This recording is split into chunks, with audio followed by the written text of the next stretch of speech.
365 Não temas. 9 de janeiro. Juízes capítulo 6, versículo 23. Porém o Senhor lhe disse: paz seja contigo, não temas, não morrerás. A era dos juízes aconteceu uns 200 anos depois da entrada das tribos de Israel em Canaã.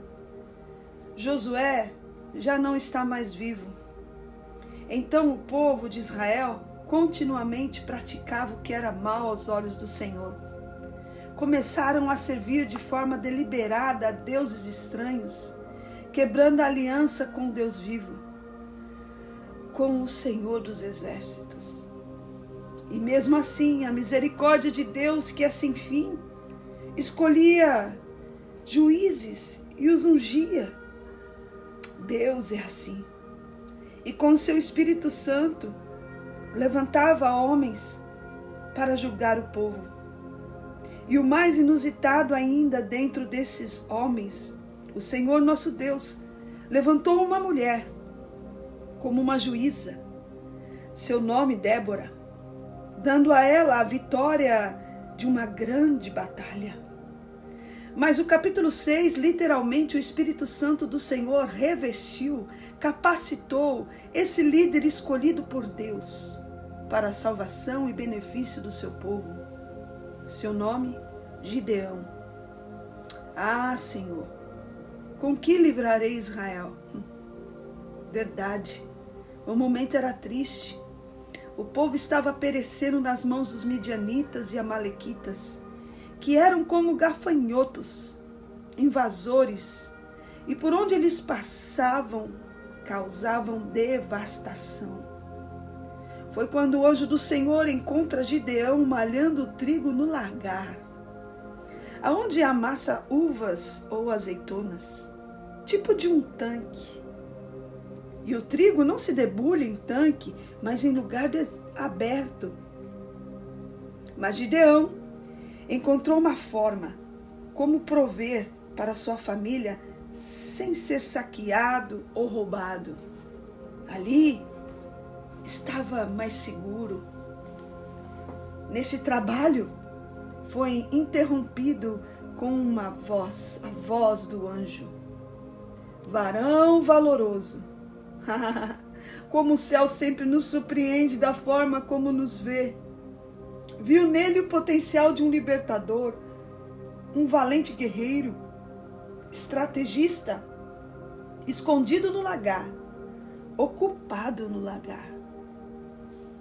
E mais uma vez, nas histórias das conquistas bíblicas, o Senhor fala: vai, assegurando que a presença dele estará com teu servo.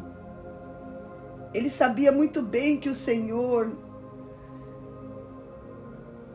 quando abandona o povo, a dor é tremenda. Ele sabia muito bem na pele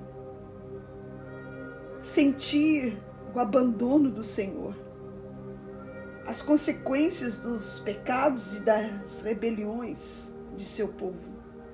Ele experimentou o deserto e o desespero de não ver a mão do Deus vivo que vence as guerras para o seu povo. Ele sabia quando Deus estava longe. Mas agora, a presença do Deus Todo-Poderoso se aproxima. Aqueceu a sua alma fria. E mesmo que a sua força fosse pequena, só o fato de obedecer à comissão nos faz viver vitórias gigantescas e extraordinárias. Quantos líderes têm tanta relutância em sair para fora do lagar? Só sairão de lá se verdadeiramente ouvirem a voz do Senhor. Então não terão mais medo, então não terão mais dúvida alguma. E como Gideão, irão viver uma grande conquista. Dependerão de Deus para cada ação, para cada passo. E viverão o propósito do qual foi chamado. estarão dispostos a usar os dons que Deus lhe deu para livrar o povo da opressão dos seus inimigos. Irão liderar exércitos, mas não ficarão impressionados com o número, mas estão confiados na força e no poder do Deus vivo. Darão glórias a Deus antes e depois da vitória. Para Gideão, a aceitação do chamado trouxe a ele um relacionamento seguro com o Senhor Deus. A Shalom, a paz, a plenitude, a segurança habitou nele antes mesmo de vencer a guerra. O altar que ele levantou levou o nome: O Senhor é a paz.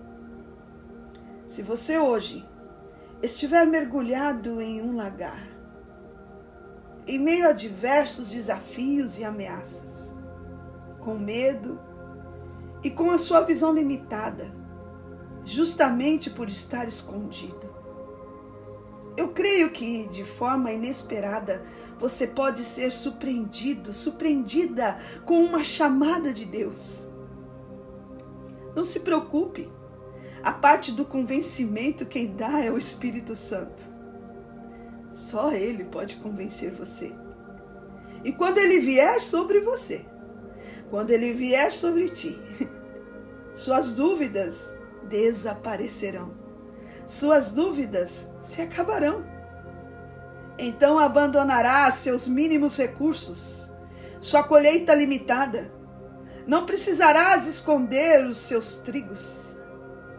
Entrará por fé em campos fartos, em campos verdejantes, com colheitas transbordantes. Gideão, convencido por Deus, se tornou um herói da fé. Deus está te chamando a ser um herói, uma heroína da fé.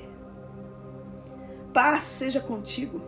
Não temas, não morrerás. Que prontamente nossa presente obediência nos faça um instrumento de libertação, confiando em nosso Deus e não em nós mesmos. Não seremos abalados. A vitória é nossa. Não temas.